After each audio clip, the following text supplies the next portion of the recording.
جب بات انبیاء کی آئے گی،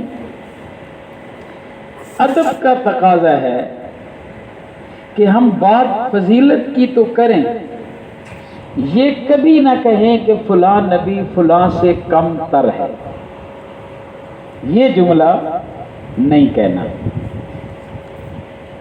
اس کی ایک میں مثال دینے لگا ہوں جس سے ایمان تازہ ہوگا۔ کچھ لفظ ایسے ہوتے ہیں جن کو سیکھنا نہیں پڑتا، ان کا تعلق کسی لائبریری یا کسی اکیڈمی، یونیورسٹی، تعلم سے نہیں ہوتا، اس کا تعلق عشق و ادب سے ہوتا ہے، اور وہ اللہ خود بخود دل میں القاء فرما دیتے ہیں۔ جب انبیاء کی بات آتی ہے تو وہاں صرف فضیلت کی بات ہوگی، کسی کو کسی سے ادنا نہیں کہا جائے گا۔ لیکن جب حضور سرور کائنات صلی اللہ علیہ وسلم کے جانثاروں صحابہ کرام کی بات ہوگی تو اس میں بھی درجے ہیں، کوئی بلند درجے پر ہے، کوئی اس سے کم درجے پر ہے، لیکن ادب کو پھر بھی ملحوظ خاطر رکھنا ہے۔ وہ ادب کیا ہے وہ ایک لفظ میں سمجھ آئے گا۔ حضرت عباس رضی اللہ تعالیٰ عنہ حضور کے چچا ہیں اور عمر میں بڑے ہیں۔ جتنے دانا لوگ بیٹھے ہو، ایک سوال ہوا حضرت عباس سے کہ حضرت آپ بڑے ہیں کہ آقا مدنی کریم بڑے ہیں؟ اب اس سوال میں کوئی الجھن نہیں ہے، بالکل واضح سوال ہے، اور اس کا جواب سب کو آتا ہے، یا چھوٹا ہوگا یا بڑا ہوگا، ایسی بات ہے نا۔ حضرت آپ بڑے ہیں یا آقا مدنی کریم صلی اللہ علیہ وسلم بڑے ہیں؟ اب عشق و محبت کا جواب سنو۔ انہوں نے فرمایا کہ بڑے تو آپ ہیں، کہہ دو سبحان اللہ۔ کیا کہا؟ بڑے تو آپ ہیں، بس عمر میری زیادہ ہے۔ سبحان اللہ۔ بڑے تو آپ ہیں، عمر میری زیادہ ہے۔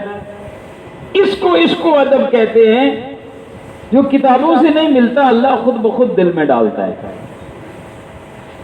اسی طرح صحابہ کرام کے درجات ہیں، فضیلت ہے۔ جس طرح تمام انبیاء میں سب سے زیادہ افضل کون ہے؟ ذرا بولیے نام لے کر، جن کو اپنے نبی کا نام آتا ہے تو بولیے محمد الرسول اللہ۔ تمام انبیاء سے افضل ہے۔ اسی طرح تمام انبیاء کی امتوں میں امت محمد مصطفیٰ سب سے افضل ہے۔ آپ سب افضل الامت ہو، اور پھر پوری امت محمد مصطفیٰ صلی اللہ علیہ وسلم میں انبیاء کے بعد سب سے اعلیٰ اور بلند درجہ جو ہے وہ حضرت ابو بکر صدیق کا ہے۔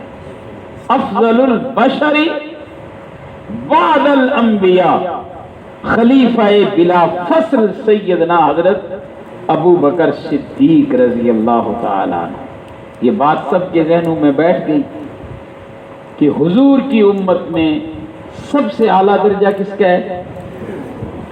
اس کے بعد فاروق اعظم، اس کے بعد عثمان غنی، اس کے بعد علی المرتضیٰ، پھر ان چاروں کے گلدستے کو خلفائے راشدین کہتے ہیں۔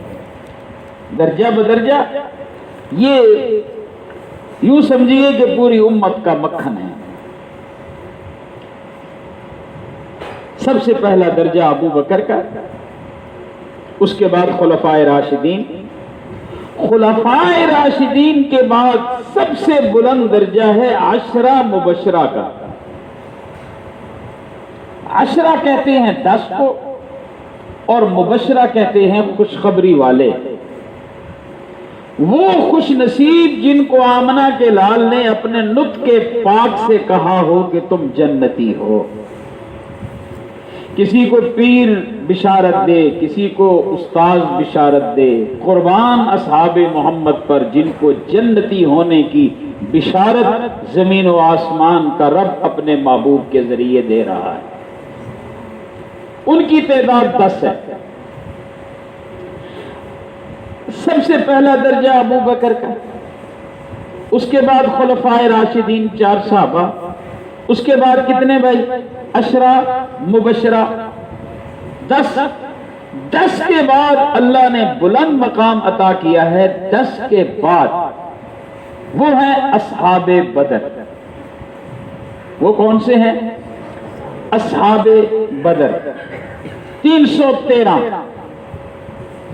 اصحاب بدر کے بعد جن کو اللہ نے بلند درجہ عطا کیا ہے وہ ہیں بیت رضوان، 1400 صحابہ۔ اس کے بعد جن کو اللہ نے بلند درجہ عطا کیا ہے وہ 10,000 نفوس قدسی ہیں جو فتح مکہ میں شریک تھے۔ اسی طرح درجہ بدرجہ صحابہ کے درجے ہیں۔ میں اپنی بات کو سمیٹ رہا ہوں۔ خلفائے راشدین کے بعد کن کا درجہ ہے؟ 10 مبشرہ کا۔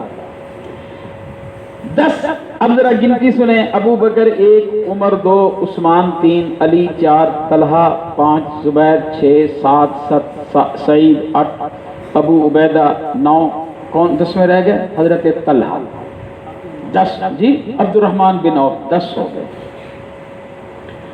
لو جی، ان میں ایک نام ہے حضرت سعد بن ابی وقاص۔ سارے پھول ہیں، کوئی گلاب کا پھول ہے، کوئی موتیے کا پھول ہے، سب میں خوشبو ہے، پر میں نے اس تھوڑے سے وقت کے لیے جس پھول کو چنا ہے اس کا نام کیا ہے؟ حضرت سعد بن ابی وقاص۔ اس کی ایک بڑی ایمان افروز بات سنا کے بات کو ختم کرتا ہوں۔ حضرت سعد ابتداء اسلام ہی میں اللہ نے ان کو توفیق بخشی اور انہوں نے اسلام قبول کیا۔ یاد رہے یہ رشتے میں حضور کے ماموں لگتے ہیں۔ ان کا نام حضرت سعد بن ابی وقاص ہے۔ دوستو، بچے بیٹھے ہیں، بزرگ ہو، مکہ مکرمہ میں حضرت سعد بن وقاص کی محبت اپنی ماں سے اور ماں کی محبت اپنے بیٹے سے ضرب المثل تھی۔ مکہ کی عورتیں مثال دیتی تھی، اگر کسی نے تابعدار بیٹا دیکھنا ہو ماں کا تو سعد بن ابی وقاص کو دیکھو، اگر کسی نے